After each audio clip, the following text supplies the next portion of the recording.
ಆದರೆ ಒಂದು ಭಾಳ ಮುಖ್ಯವಾದ ವಿಚಾರ ಏನಪ್ಪ ಅಂತಂದರೆ, ಇಷ್ಟೆಲ್ಲ ಒಂದು ಸ್ಥಿತ್ಯಂತರಗಳಾಗಿದ್ದರೂ ಕೂಡ ಸಾಮಾಜಿಕವಾಗಿ ಆ ಮನ್ನಣೆ, ಆ ಗೌರವ, ಆಮೇಲೆ ರಾಜಮಂತನ ಅಂತಕ್ಕಂಥ ಕೊಡ್ತಕ್ಕಂಥ ಗೌರವ ಏನಿದೆಯೋ ಅದು ಮುಂದುವರ್ಕೊಂಡು ಬಂದಿರೋದು ನಮಗೆ ಭಾಳ ಸಂತೋಷದ ವಿಷಯ.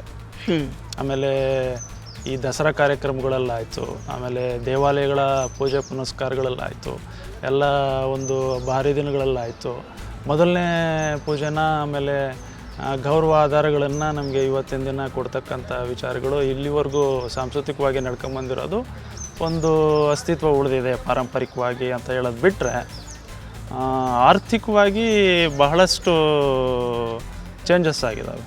ಯಾವುದೇ ರೀತಿ ಅಧಿಕಾರ ಆಗಲಿ, ಆನಂತರ ಹಣಕಾಸಿನ ಸವಲತ್ತುಗಳಾಗಲಿ ಯಾವುದೇ ಈಗಿನ ಒಂದು ಪರಿಸ್ಥಿತಿಯಲ್ಲಿ ಇಲ್ಲ. ಅದ್ರ ಬಗ್ಗೆ ನಮಗೇನು ಬೇಸರ ಇಲ್ಲ, ಯಾಕಂದರೆ ಪ್ರಜಾಪ್ರಭುತ್ವದಲ್ಲಿ ಒಪ್ಕೋಬೇಕಾಗತ್ತೆ. ನಾವು ಪ್ರತಿಯೊಂದನ್ನು ಚಾಲೆಂಜಾಗೆ ಫೇಸ್ ಮಾಡ್ತಾ ಹೋಗ್ಬೇಕಾಗತ್ತೆ.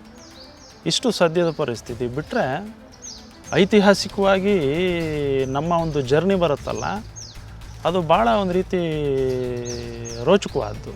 ಹೇಗೆ ಈಗ ಫಾರ್ ಎಕ್ಸಾಂಪಲ್ ನೋಡಿ, ಹೈದರಾಲಿ ಚಿತ್ರದುರ್ಗದ ಕೋಟೆಯನ್ನು ವಶಪಡಿಸ್ಕೊಂಡ ಮೇಲೆ ಅಲ್ಲಿಗೆ ಮುಗೀತು ಅಂತಕ್ಕಂಥ ವಿಚಾರ ಎಷ್ಟೋ ಜನಕ್ಕೆ ಹೌದು. ನಮಗೂ ಈಗ ಗೊತ್ತಿರೋ ಹಂಗೆ, ನಮಗೆ ನೀವು ಸಿಕ್ಕೋವರೆಗೂ ನಮಗೂ ತಿಳಿದು ಬಂದಿದ್ದೇನೆಂದರೆ, ಹೈದರಾಲಿ ಅವತ್ತೇ ಅವ್ರ ವಂಶನ ನಿರ್ವಂಶ ಮಾಡಿದ್ರು.